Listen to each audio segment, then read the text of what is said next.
Hello everyone, I wanted to introduce my very special friend David Alade. We're fellow Blues fans and we wanted to talk about all the ups and downs of Chelsea recently. It's been quite a little bit of a fall from grace, isn't that right, David, since 2021, since they won Champions League? Yeah, it's been a tumultuous last two seasons. We've had managers and owners coming and going, and it's been reflecting on the pitch as well. So out of the few signings they've made so far, who do you like the most out of these signings? Yeah, so I think a very popular one, and it makes a lot of sense because of his performance in the World Cup, is Enzo Fernandez. He's really dynamic, and I've been thinking for years that we need somebody with the passing ability of Jorginho, but with way more mobility. And I think that he brings that to our 11. I think he's a great signing, and I think he'll hopefully have a long run at Chelsea.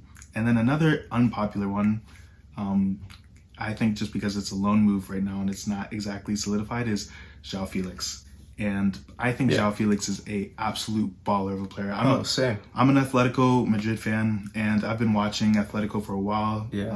Simeone, I think, is a crazy man, but he has some great players on his team. Yeah. And João Felix is one of those. He's just a genius. If you see him play, Absolutely. you'll be Maestro in the midfield. Maestro in the midfield, and he's great with movement and his passing ability as well. Yeah, and I mean recently, the Champions League game against Dortmund, he had some really unlucky finishes, but I remember he had a really great few shots in the World Cup even when playing for Portugal. I really like the move for João Felix. I think that's hopefully not just a loan, it's a long-term move, because Chelsea really does great things when they build the midfield. That's how they did it in 2021.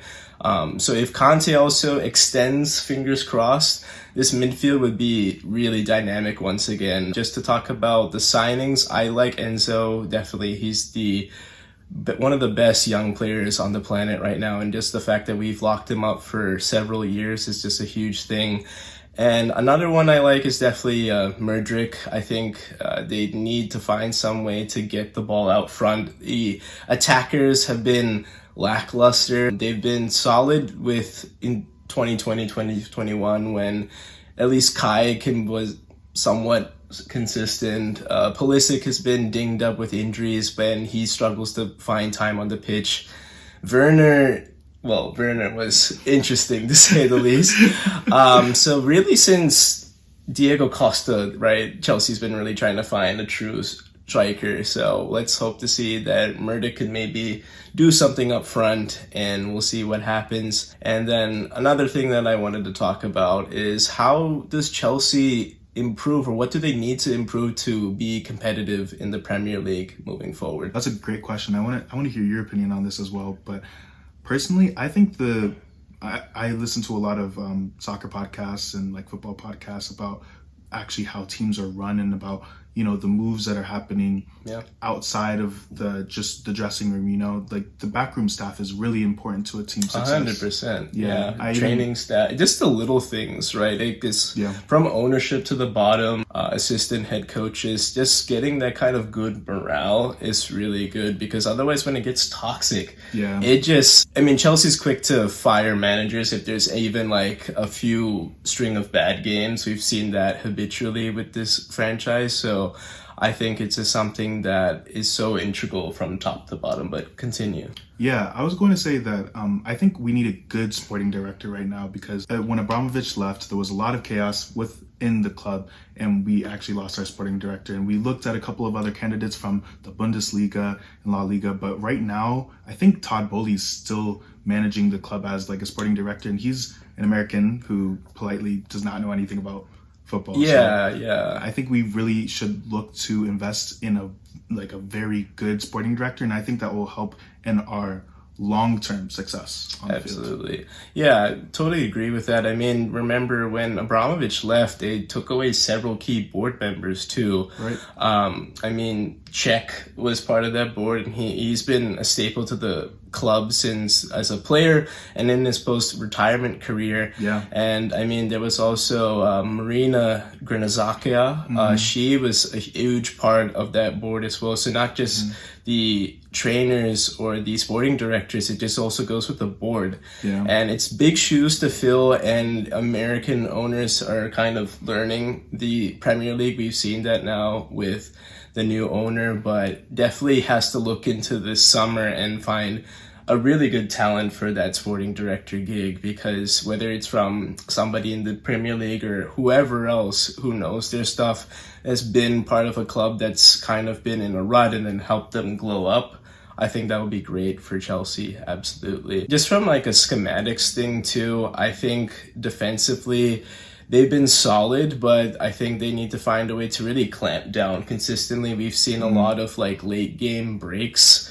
where they just give up the late crucial goals. And we saw that right on the counterattack against Dortmund. I mean, Thiago Silva is clearly an exception to that. Yeah. Dude is 38 and still killing it as probably the best center back in the Premier League. Gets better with age. Yeah. It's like a good wine. Yeah, fine. Age is like fine wine. With the exception of Thiago Silva, and this also goes back to health. Like Reece has been in and out.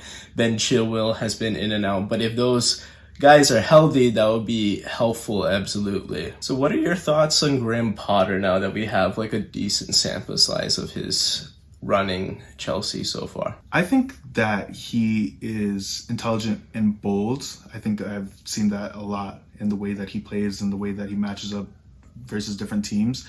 I still think that we actually have a lot more to see from him, because when I think back to his time at Brighton, when he first got to Brighton, Brighton was like a nobody club. And he built that team into a team that was on the map, a team that was like very much so competitive. Yeah. So I think that he's more so of a long-term manager. And I think in maybe 2 or 3 seasons, it'll be a little bit easier to judge him, because to be fair, right now it's been a pretty bad run for him.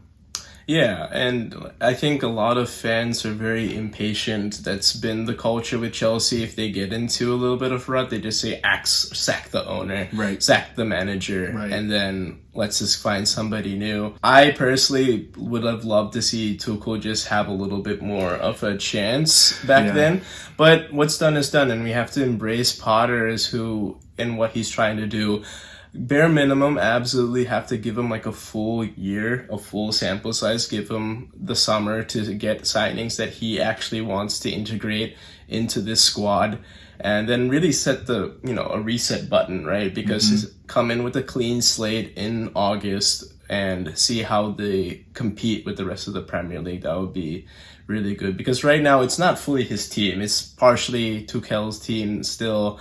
A lot of guys are not really people that he's truly comfortable with playing, so he can't tactically integrate what he wants to do. It's been a tough ask, absolutely, but like you said, David, I think he's been doing the best that he can, given the circumstances. Yeah. Do you think that Chelsea will be patient with him? Do you think the fans will be patient with him? I don't think the fans right now are already trying to sack the guy, or like chomping at the bit to get him sacked. Right. But it comes down to ownership, and this isn't the old culture, right? Ownership has been viewing Graham Potter for a while, and then that's why they kind of got like Cucurella, right? That was kind of like one of Potter's guys. So a classic thing now, who stays and who goes? Let's do a few people that you think will go at the end of this season. One that I think will go, and I think this has just become abundantly clear to me, and I don't want him to go, but it's Mendy. Mendy. And I think he was so good. When Mendy was good, Like, he was hard to beat. Best goalkeeper on the planet, I thought. Yeah. At times, absolutely. He was definitely in the argument of best goalkeeper, but now he's just fallen by the wayside, and it doesn't seem like Graham Potter trusts him. And I think it's mostly because he's not very good with his feet, and he's poor under pressure. Kepa Arrizabalaga is much better at that. So I think Mendy will go. I see you already have him, but Pulisic, I also think, will leave as well, because he's just not had a consistent run before him. I don't quite know if he's ready for a big 6 team in the Premier League, just because it's so competitive, and I feel like he is a little too injury prone to get like a consistent run. I don't know if that's just with Chelsea or if that's just in general. And I'll refer it to you. Sure. Yeah, so I have, like you, Christian Pulisic. The reason why is just because he was brought on to really get Chelsea involved in American platforms, right? He's Captain America, and he kind of gets overrated just because he is the captain of the United States soccer team, and he's good, but nowhere near like an elite player in terms of European standards. He has his moments, and that's great that American soccer is evolving, but it still has a lot of strides to keep up with European play. And I think a change of scenery would be good for him. It's just been really tricky to get him integrated into getting quality play too. We've seen him be the super sub, and then he has some starts, but then just when he gets into form, bang, comes that injury, and he gets dinged up. So, I think a change of scenery, maybe he stays in the Premier League and he goes to maybe a lesser known, like a mid-tier team, and does really well there. I mean, wish him nothing but the best. And then Mendy, as much as it pains me to say it, I really liked him when he was brought in, just because Kepa wasn't getting it done. He was just floundering underneath all the pressure, and I think it was really just a psychological thing more than that. And now we're seeing that Kepa really has the talent and the poise now to stay in under pressure. He still makes some dumb mistakes, and I think that's still something he has to learn to do. But the peak Mendy, I'm glad that we got that with him, because he was just so integral in 2021 to anchor that defense. Because without that length, without those last minute saves that he did, I mean, he was really, really clutch for Chelsea. So we'll be sad to see him leave, but he's been good with the club. A little bit of a wild card would be Kai Havertz. I think Kai has been up and down, and he's been good at moments. Some people really try to latch on to, he scored that winner against City, so put some respect on his name, which is true. And he had a pretty good start to the 2021-2022 season, and something happened. I don't know what exactly it was. I do think he's slightly overrated, but he was definitely more consistent than one of those other German signings in Timo Werner. But I think it's an opportunity to sell him at some pretty good value that the club could regain back after setting a record spending spree, by the way, because their amount that they've spent is actually more than the total of several other clubs or leagues in Europe itself. Right. And two other names I actually wanted to bring up, because I think people have kind of forgotten about them. Number one is Ruben Loftus-Cheek, who I love as a player, and I think he's an absolutely stellar midfielder. He actually did play over the weekend, but he performed all right versus West Ham, like last week or 2 weeks ago. But I think that Chelsea will be looking to cash in value on some of the graduates from the academy. Yeah, and that's the thing. He's one that they can definitely cash in on. I can think of a potential, like just that little bit that you've seen. And somebody would just say, like, I'll pay some money for that. Right. And then the second one, and it's crazy to think about because he was actually so hyped up a couple of years ago, was Hudson-Odoi, who we have not seen in quite a bit of time. Yeah, I miss Hudson-Odoi. Yeah. And he was he was going to be one of the Chelsea, like, promise children, you know what I mean? He was one of the... He got next. Yeah. Potentially. Yeah. Right.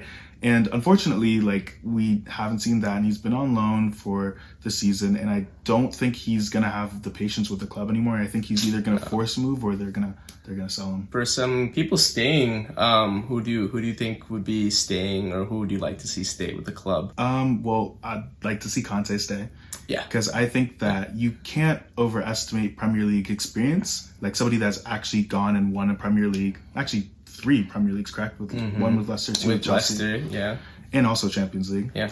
And also, I think you can't overestimate just, like, experience. He's been in teams. He's stayed through, like, tons and tons of managers and tons of change. Right. I think whatever he asks for, Chelsea should give it to him. Yeah, and it comes also down to that World Cup experience, too. I mean, international experience is really key. Right. And really the only question mark that we have about Conte is his health. Yeah. He's been banged up, but maybe it's just unfortunate, it's just tough luck. But historically, he's been a fairly consistently healthy player. And I don't think he's at that age where he's become totally brittle and he's just fallen off a cliff.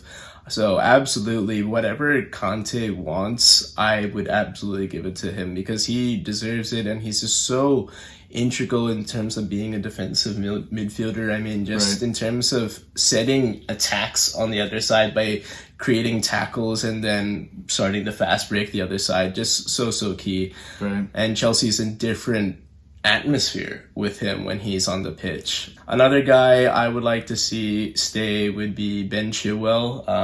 I'm a huge fan of Chile. I just think, just like Conte, unfortunate with the injury bug. So I think he was a great signing a couple years ago, and just in terms of the crosses he can supply, and then he can finish every now and then as well. But just part of that anchoring of that back line along with him. And then when you have Reece on the other side, and then as Thiago Silva centering the whole thing, that's a really dangerous backline that really puts the clamps down and takes a lot of pressure off of Kepa. Right. Yeah. Right. Another, actually focusing on defense, another player I would like to see stay and hopefully be utilized a little bit more in the future is Wesley Fofana.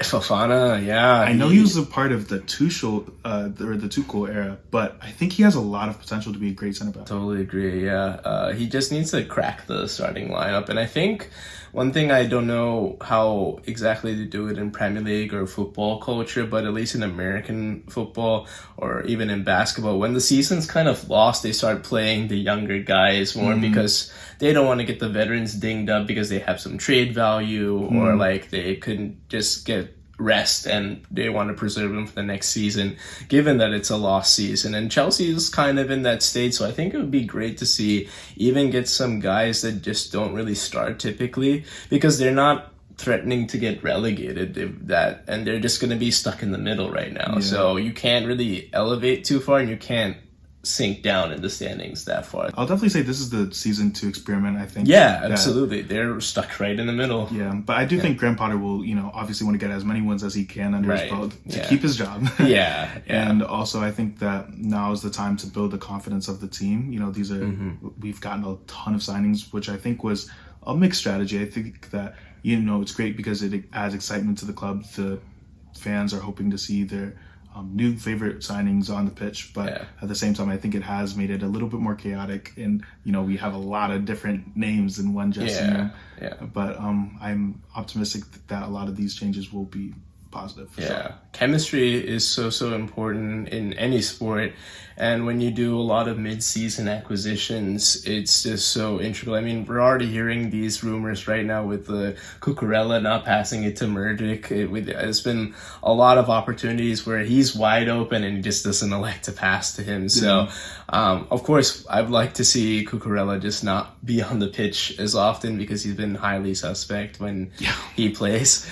But we'll talk about that at a different time. Another guy I'd like to definitely see stay is definitely Broha. I just think he's been not getting enough shine in the limited action that he's seen, and he has a lot of potential. So, I'll say that I think that when Diego Costa left, and I told somebody this, I can't remember who I told, but when he left, I was like, I swear he cursed this team with not having a good number 9. And when there was rumors about Aubameyang and like other, strikers, I was like, this Diego Costa curse is over us.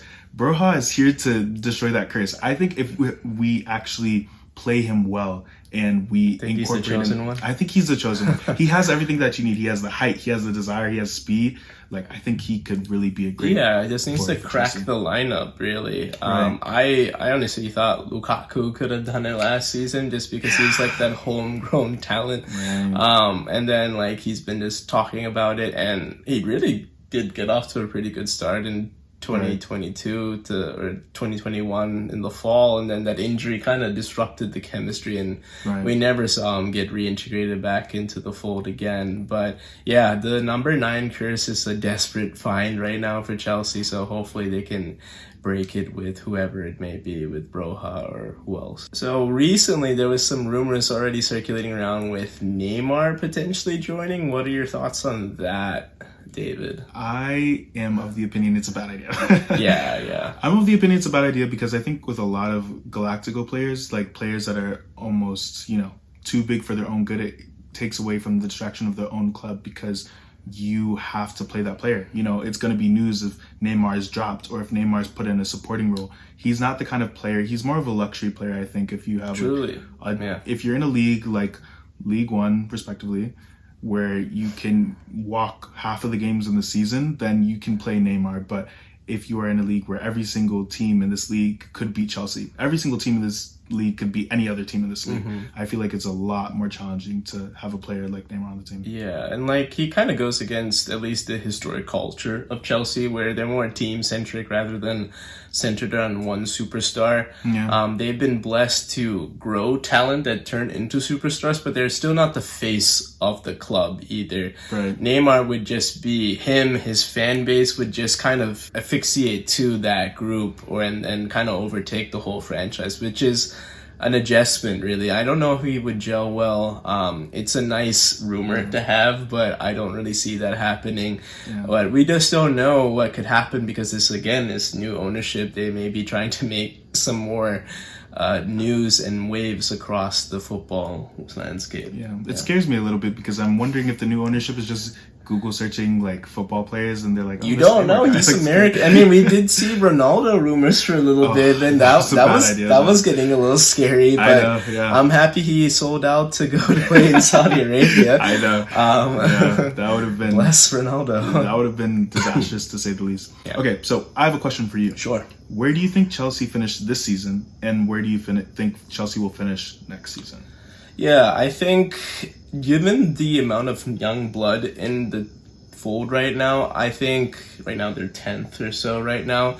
I think 7th would be nice to get up to that. Maybe it would be really nice to have them like somehow get into Europa League, but it would be like 7th or 6th, maybe 6 or 7. So if they could get there, that would kind of salvage the season. Continental club play again would be nice. That way it's not a total lost season. Yeah. But really it just comes down to chemistry and growth to set up for the next season, where I think a whole off season, getting some time away and then resetting the whole thing. I think next season, depending on how things go with the other clubs, yeah, they can scrape top 5 and really try to push, because right now the top 3, City, Liverpool, kind of have 2 spots anchored down. I don't know how things will unfold with Arsenal. They look really good right now. They could build on that even further and then kind of anchor that down. I really like the Newcastle story. I hate to see that team lose it, but I mean, hey, if they get that 4th spot, I love to see it. I think Tottenham, they could probably be in for a little bit of a shakeup, because I don't know if Kane stays in anymore, because he's just kind of stuck with this middling, club, and they've done enough to get into the top 4, and then they do maybe elimination or knockout stage in Champions League, but they never really sniff the Premier League title. So he may be on the move. I think they'll be sniffing that 5-6 area, maybe, depending on if things shake up the right way, sneak into that top 4 spot. I would say personally, I think that, like you said, I think this season we're probably not going to be able to get into, like the top 6 or even the top. I think the top 7 will be a challenge for the team, but I think it's definitely a possibility. I think a time outside of Champions League and Europa League football would actually be good for the club for the next season, because I think I think being humbled, and then also the chance to really look deep down and be like, what are we doing week in, week out? We have like 2 competitions to worry about, the Premier League and FA Cup, and like Carabao Cup. Yeah. You have like those competitions that you have to worry about, and you can concentrate on those without having to like think about, you're traveling, 4 days a week, something like that. Never thought of it like that. I think that teams like that actually come back the next season doing much better. So I'm thinking about Arsenal. Arsenal didn't have European football. I think they were in Europa League. Yeah, for a while. So when they came back this season, they're absolutely killing it, and they have less competition to worry about. So they're kind of fresh too. Yep. Yeah. So I think that would be good for the club, and I think that if we do get that season without Champions League or Europa League football, I think we'll be in 4th, because I think the other teams around us are kind of crumbling. I think Jurgen Klopp, his days at Liverpool might be numbered right now, because they can't put a result together. I think Antonio Conte right now is really. It looks like Tottenham are doing well because they're doing decently and they can beat some of the biggest teams in the league. But at the same time, I think the fans are going to start getting really tired. They of lay his a style of couple football. really odd eggs against some. It just really weird. What was a recent matchup? They lost like 4-0 or To something. Leicester City. Yeah, Leicester City. Leicester City Yeah. right now, Oh, which man. is Leicester City is not doing well. No, they're not. This isn't your old Leicester City. No. This is a terrible look for Leicester City. They're like the old Leicester City. Yeah, right. So I think that Tottenham are probably going to struggle. I think the only teams that really are going to be doing much better next season are going to be Arsenal. I think Manchester United under Eric Ten Hag is a little scary. And if they get Kane too, which is rumored that they might get Kane. That's a little bit of a scary partnership. It didn't kind of forgot about them just because how good they're doing. Yeah. They're building something there in Manchester United right now, and I think they're back. I think it's safe to say that they're at least on the brink of coming back. Yeah. I don't know if they can overtake City. City still has a very tight hold on just like that in that Manchester Derby rivalry right now for bragging rights overall in the Premier League standings as well. But they're really starting to put something together despite a really scary start for Manchester United this year. When they lost to Brentford, I said this team is finished. I know, I did too. I mean, because remember, like last year when Arsenal started off like 0-3, and then they somehow made it to top 4, and then they like really fumbled the bag in April, May, and then they ended up not making Champions League at all, which was hilarious. Right. I think they also lost to Brentford in the first week. That's funny. No, last year, they did lose to Arsenal. Brentford are just Arsenal lost to Brentford. And to open it up, their very first match. Yeah, and it was poetic. It was poetic. I love Brentford. It's a nice little story. No, there's a lot of. I think that this season has been the season of like the mid-table and lower-table teams because I think there's just been so many interesting stories. Fulham. I'm thinking about Newcastle. Newcastle has been so interesting. Newcastle has exceeded all expectations. Newcastle exceeded everybody's expectations. I'm loving it. I'm even thinking about teams like Brentford, which are doing really interesting, and the teams that are doing horribly, like Everton and Leeds. Who are not doing well as well, but they're so much fun to watch. They're entertaining. I didn't think like they would sink to the point where they'd can the manager, but right now they're sitting at 17th. But yeah, it's interesting. I mean, you thought Nottingham Forest would be a team that would just be in and out, but they've definitely, I think, cemented that they'll be safe for next season. Yeah. And I also think, kind of on the conversation about Leeds, what we were talking about before with Christian Pulisic, Chelsea used to be America's team because of Christian Pulisic, and because he's not been getting game time and because he hasn't been as good on the eye for the audience. I think that Leeds might be the new. I thought they were going to be the new American team. How many Americans do they have? Like 3? They have at least 2. And then they had a coach at least. Yeah, they had the coach. They had Jesse Marsch. They had McKennie is now playing for Leeds as well. That's right. Yeah, on loan, I think, from Juventus, and then they had Tyler Adams as well. And Tyler Adams is a baller, by the way. Oh yeah, baller. God, I saw him for Salzburg, right? No. Yeah, I think so. It's like one of those German teams. It's RB Leipzig, actually. Leipzig.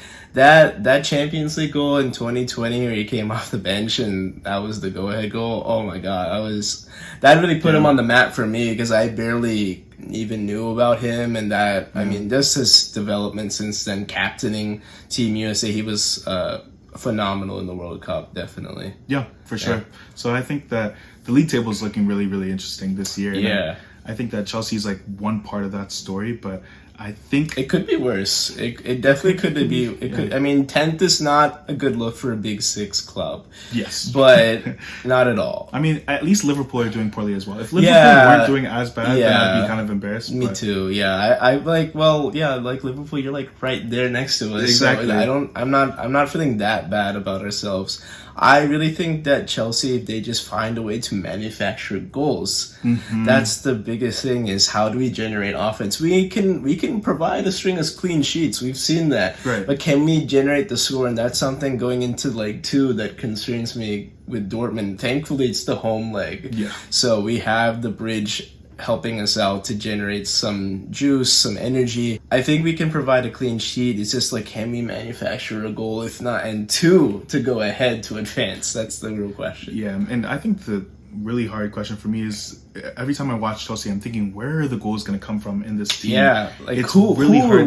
Who provides the goal? Right, and I'm seeing pieces starting to come into place now, because before it was like, who's providing the final ball? No one was going to provide the final ball for Aubameyang or Lukaku, but now we have somebody to provide the final ball. João Felix, I think he can do that. Enzo Fernandez, even last, I'm trying to think of what game Enzo Fernandez provided the assist, but he can also provide the assists to the goals. Yeah. And now I think what we're waiting on is like, who is going to be the finisher in our team? Like, who's going to be the person that's actually gonna finish off those crosses. Even João Felix had opportunities to finish himself, which is nice, because we really haven't had even a midfielder to kind of have that double-edged sword where he can set up things, maybe play a little bit more of that defensive side, but also score. He does since Mason Mount. Yeah, since Mason Mount. So there's some minorities thinking that Mason Mount maybe should be on the outs. What do you think about those rumors and that discussion? And do you think that it's warranted? And what do you think about Mason's play recently? I'll speak to all the Chelsea fans right now. If you think Mason Mount should leave, go away. Right. Shut up. Because I'm telling you, that guy is a world talent. And I think right now he's going through a very homegrown talent too. Academy talent. Yeah. We would have to pay for the likes of him. We'd have to pay upwards of like 60 or 70 million to get a player of his quality that's going to play in the Premier League as well. And I know it's very much so hard to see like how he's going to recover right now. But I think, if he's given the right amount of games, and if he's put in a team that can actually provide him with the crosses and the movement, he can be a very good player for the club. Because we saw that in the World Cup. Because he had that's when he had the talent. I mean, England's team was stacked, and he was he had a really nice opportunity against France that just nicked the crossbar. And I was like, that's what I need. And that's like what we see out of Mace when he has adequate talent. It's nice to see him and Sterling also kind of translate that from the international side to the club side. Raheem's also he's got off to a little bit of a hot start, a little quiet right now, but I think that's another player, going back to the stay and go segment we had, where he needs to absolutely stay, because I think he's integral for the future of Chelsea as well. Yeah, I definitely think so. And I think that when you talk about Premier League experience, been there, done that, won it with City, we want players like him on our team. Lastly, on Mason Mount, I'll say that I feel like he's just a Graham Potter player. Like, if Graham Potter had to pick a player in the Premier League to take with him when he was at Brighton, I think he would have looked at Mason Mount very closely, because I think he's dynamic. His pressing is extremely good. He's a hard worker offensively and defensively. He's what Graham Potter's looking for. He's like a little Graham Potter grandchild. So I think that he definitely needs to stay. Chelsea should do whatever they need to let him stay. Yeah. If he wants a bag or whatever, give him that. Definitely deserves it. Do you think, speaking on just like what Potter kind of needs, like, do you see him maybe plucking a couple players from Brighton from his tenure there? Maybe would that be something that he would look into? Like, who from Brighton would be maybe someone, or he could like want to pluck and bring over to his Chelsea squad? It's a good question. I think that we've stolen a lot from Brighton this season already. We took Cucurella, we took obviously their manager, Graham Potter, and then I think we also took some of the backroom staff as well that was working on transfers and things like that. What more can you take from us? Literally, what more can you take from us? That being said, there are some players that I have my eye on. Okay, so who's on your wish list? Pascal Gross, I think, is a player that has just impressed me in the Premier League for like many seasons, and I think he has like really, really good experience and also good pressing ability as well. So, given that about the nostalgia of Chelsea, we'd each like to talk about a particular memory we have while supporting the Blues, and how that kind of resonated with us today. So, David, how about you start that? Okay, I'll go first. I'm going to just take it off the table right now. It's the 2021 Champions League win. I will say that at the beginning of the season, I had no hope. Nobody saw that coming. Yeah, because Frank Lampard, I think we began that season in the Champions League horribly. Like, I think we had like 2 losses in the group stage. Yeah, already. we barely got into the knockout stage. We were runners up in the group that year. Yeah. And so I thought that, this Champions League, I'm just going to write it off in my head already. And even when we got Thomas Tuchel and I saw like there was actual progression in the team, I still did not imagine us getting to the final. And when I was watching the final, I remember I told my whole family, I was like, please leave me alone in this room to watch this Champions League final, because if Chelsea loses, I just need to be alone. But if Chelsea wins, I'll like need to be alone too, because I'll be screaming. And when Kai Havertz with his beautiful, beautiful German head, and the cross, don't forget about the Mason Mount cross, the through ball. Yep, the Mason Mount through ball. Oof. He put his foot through it over and into the net. I was just absolutely ecstatic. And I was so confident, because that's one thing about Tuchel's Chelsea at its prime. When we got a lead, we were winning the game. And so when they struck first, they were going to hold that lead. And to keep that City attack as a clean sheet was just phenomenal. They did catch a break with that De Bruyne injury that forced them to leave that, but still, they had a ton up front, and just the amount how the back line played. I mean, remember that Rudiger tackle? Rudiger's crazy that game. He was crazy that game. He was playing out of his mind, and I mean, even Chile had a couple of nice tackles, and that was actually a game that Thiago Silva had to leave. He didn't. He had to it subbed out, and even Christensen, who took his spot, played very well in his as a replacement for Thiago.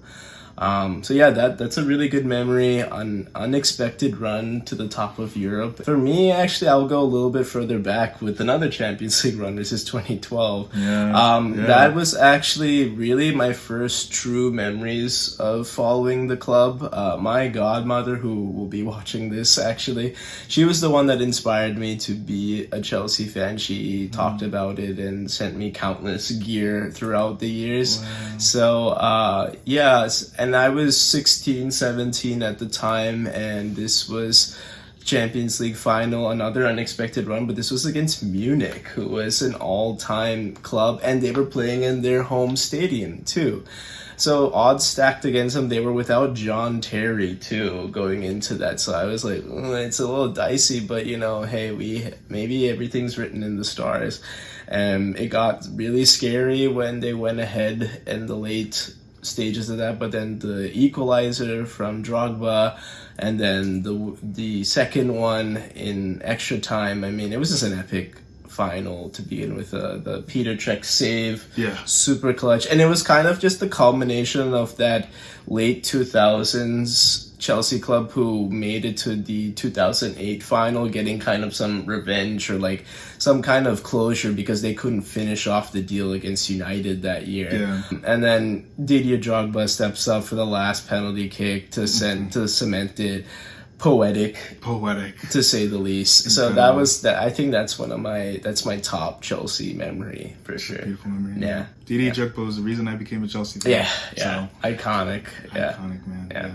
So it's been great having you, David. Really appreciate you joining the pod, and would love to have you again to talk not just Chelsea but football in general. Yeah. If you ever need somebody to talk about Champions League or La Liga. Great. Sweet.